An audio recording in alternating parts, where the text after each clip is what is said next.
एक चोर था गोवर्धन डाकू, बहुत नामी डाकू था।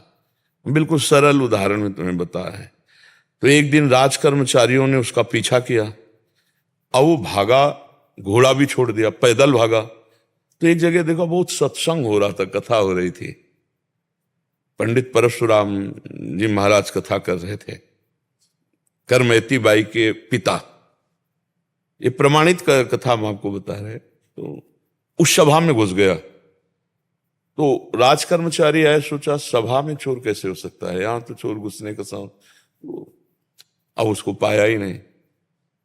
जब कथा 2-3 घंटे बाद समाप्त हुई तो कथा का प्रसंग चल रहा था।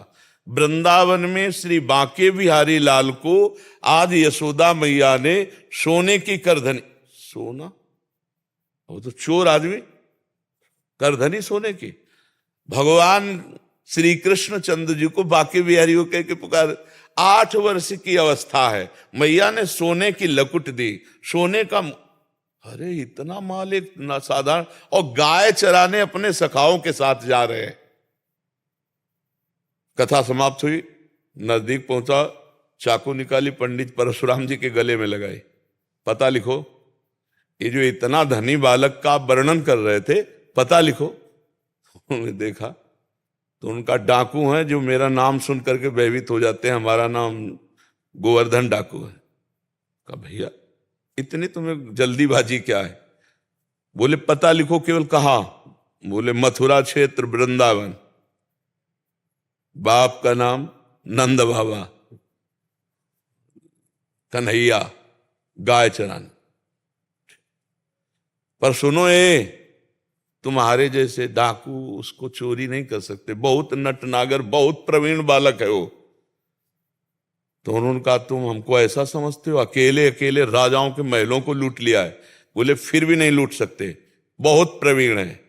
तो उनका कसम खाता हूं, जब तक उसे लूट नहीं लूंगा तब तक पानी नहीं पीऊंगा। परशुराम जी ने सोचा भगवान की अपार कृपा इसके ऊपर, पता नहीं क्या लीला होने वाली है इसके ऊपर।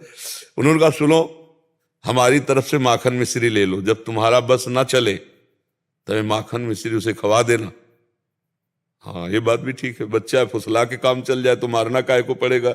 माखन मिश्री फेट में बांधी और कहा कसम खाता हूं जब तक उसे लूट नहीं लूंगा तब तक मैं पानी नहीं पीऊंगा। पर नाम क्या बताया तुमने? इतना बड़ा नाम तो। बोले श्याम सुंदर। श्याम सुंदर, श्याम सुंदर, वृंदावन, गाय चराना, श्याम सुंदर। अब भगवान का चिंतन बनने लगा। देखो चिंतन बनने लगा। अब वो पैदल चल करके आया। अब एकांत में जहां गाय चरते तो पूछते श्याम सुंदर की गौएं कौन है? बोले सब हैं, ये ब्रजमंडल है, हर गौशाला भगवान के नाम की है। नहीं, बोले वो जो यशोदा मैया ने श्रृंगार करके चराने में, बोले वो तो कथा में लिखा है, प्रगट में थोड़ी अब रह गया। अरे बोले नहीं, पंडित जी झूठ नहीं बोल सकते।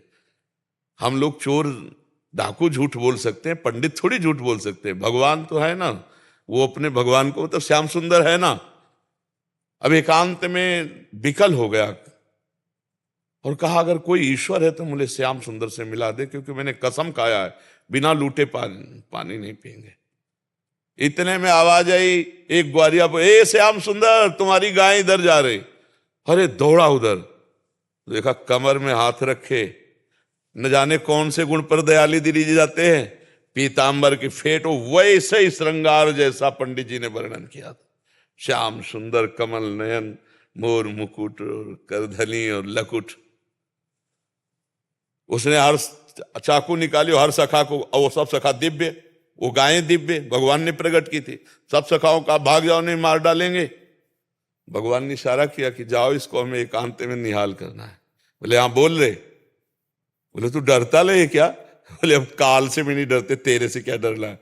बोले मेरा नाम नहीं सुना होगा इसलिए तू डरेगा। अब ये मेरा नाम गोवर्धन डाकू, तो वो गोवर्धन ही तो नाम है ना, मेरा नाम गोवर्धन धारी है।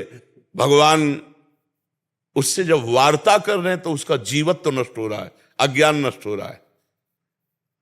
उन्होंने देखा बड़ा प्रवीण पंडित जी कह रहे थे माखन मिश्री खवा के काम कर ले। बोले सुनो,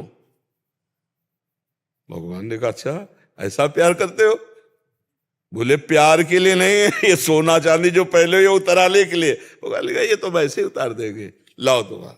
माखन मिश्री खाई और कहा थोड़ा तुम खाओ, और जे भी भगवान ने चखाया उसे भगवत अज्ञान हो गया। अब भगवान को साष्टांग दंड, प्रभु प्रभु।